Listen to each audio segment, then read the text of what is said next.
یہ بھی کہا گیا تھا کہ جو مدارس کی رجسٹریشن نہیں کرواتے ہیں ان مدارس کے خلاف سخت قانونی چارہ جوئی کی جائے گی، یعنی کہ ان مدارس کو بند کر دیا جائے گا۔ اور یہ بھی پابند کیا گیا تھا کہ یہ وہ مدارس، تمام مدارس اپنے بینک اکاؤنٹس کھلوائیں۔ اب مولانا کہتے ہیں جی یہ اب ہم پیدا کرنے کی کوشش کر رہے ہیں، اور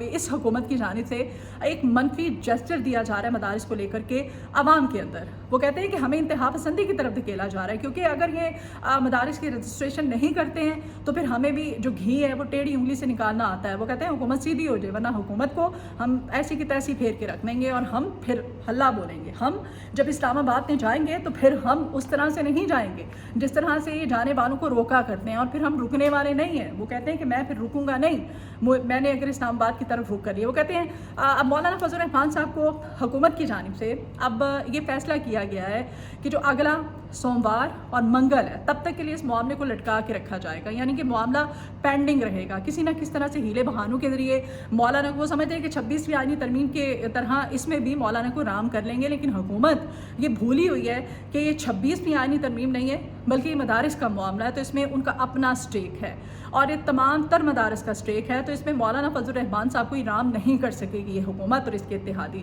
اب وزیر اعظم میاں محمد شہباز شریف صاحب کے ساتھ ان کے بڑے بھائی نے بھی ملاقات کی ہے، انہوں نے بھی ان کو کہا ہے کہ بھائی اس میں تھوڑی نرمی برتو، مولانا کے جو تحفظات ہیں ان کو دور کرو۔ لیکن آج آگے معاملہ جو ہے بلاول نے بھی یہی کہا تھا، لیکن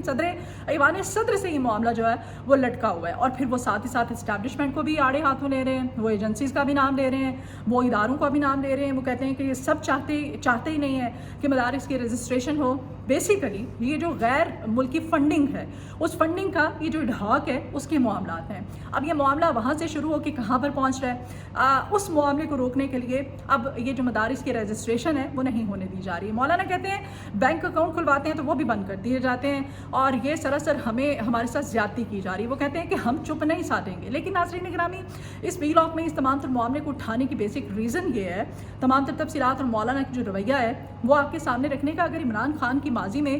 وہ بات کریں، وہ جس طرح سے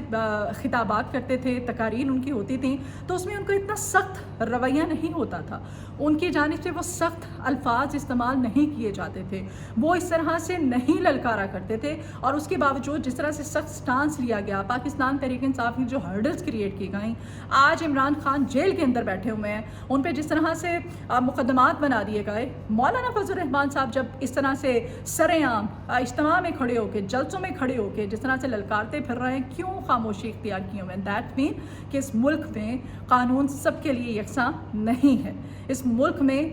تمام تر حقوق جو ہیں وہ سب کے لیے یکساں نہیں ہیں، یعنی کہ جو مقتدر حلقے چاہتے ہیں وہی کیا جاتا ہے۔ اب مولانا فضل الرحمان صاحب نے کہا ہے کہ وہ 16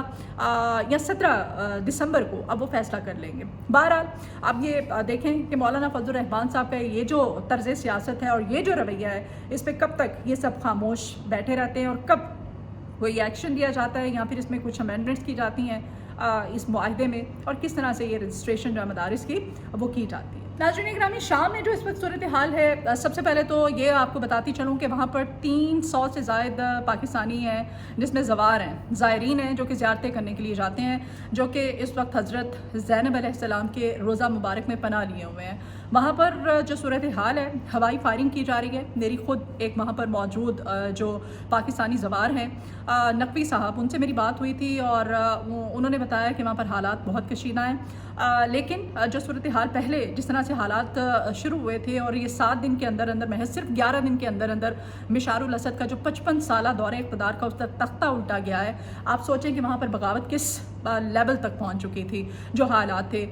نقوی صاحب جو کہ حضرت زینب علیہ السلام کے روضہ مبارک میں ہیں، وہاں پر پناہ لیے ہوئے ہیں، وہاں پر اور بہت سارے زوار ہیں، زائرین ہیں، وہاں پر وہاں کے جو رہائشی تھے وہ بھی ہیں۔ اب وہ حکومت پاکستان سے ریکویسٹ کر رہے ہیں، ان حکومت پاکستان اور پاکستانی سفارت خانے سے، کہ ان کی مدد کی جائے، ان کو وہاں سے جتنی جلدی ہو سکتا ہے ریسکیو کیا جائے، کیونکہ وہاں پر فضائی آپریشن بھی معطل ہے اور وہاں پر کرفیو لگا ہوا ہے، اور وہاں پر جو زائرین ہیں 350 کے قریب، 300 350 زائرین ہیں، وہ کہتے ہیں کہ ہمارے پاس صرف پینے کے لیے پانی پانی رہ گیا ہے، کھانے پینے کی تمام اشیاء بھی ختم ہو چکی ہیں اور باہر ہم نہیں نکل سکتے ہیں، ہم یہاں سے موو بھی نہیں کر سکتے ہیں۔ اب پاکستانی سفارت خانے کو چاہیے کہ جلد از جلد وہاں تک رسائی حاصل کی جائے، ان کو جا کے وہاں ہمارے جو پاکستانی ہیں وہاں پر پھنسے بیٹھے ہیں ان کو ریسکیو کیا جا سکے۔ ناظرین گرامی، یہ جو بغاوت ہے یہ صرف 11 دن کا یہ تمام تر سین ہے، اور اس 11 دن کے اندر 24 سالہ بشار الاسد، اور اگر اس سے پہلے ہم ہسٹری میں چلے جائیں تو بشار الاسد کے جو والد تھے حافظ الاسد، انہوں نے جب اپنے دور اقتدار میں یعنی کہ 1971 میں انہوں نے شام کے اندر فوج سے بغاوت کی تھی، اور فوج کے ساتھ بغاوت کرنے کے بعد انہوں نے وہاں پر اپنی ڈکٹیٹرشپ کا آغاز کیا تھا، اور یہ کل ملا کے یہ 55 سالہ دور اقتدار بنتا ہے۔ اس 55 سالہ دور اقتدار میں یعنی کہ 1971 سے 2000 تک بشار الاسد کے والد وہاں پر رہے، ڈکٹیٹرشپ ان کی رہی، اور اس کے بعد جب والد کا انتقال ہوا تو پھر بیٹے نے یہ قبضہ جو ہے وہاں پر کر لیا تھا، اور بیٹے کی حکومت ابھی تک چل رہی تھی۔ ناظرین گرامی، وہاں پر کہا جاتا ہے کہ جس طرح سے ظلم ڈھائے گئے، لوگوں کا قتل عام کیا گیا، ناحق مارا گیا، لاکھوں کی تعداد میں لوگوں کو وہاں کے جو ان پہ ظلم و بربریت کے پہاڑ ڈھائے گئے، ان کا جو قتل عام کیا گیا، اس کے پیش نظر لوگ اب یہ بغاوت جو ہے یہ شروع ہوئی تھی، اور اس بغاوت میں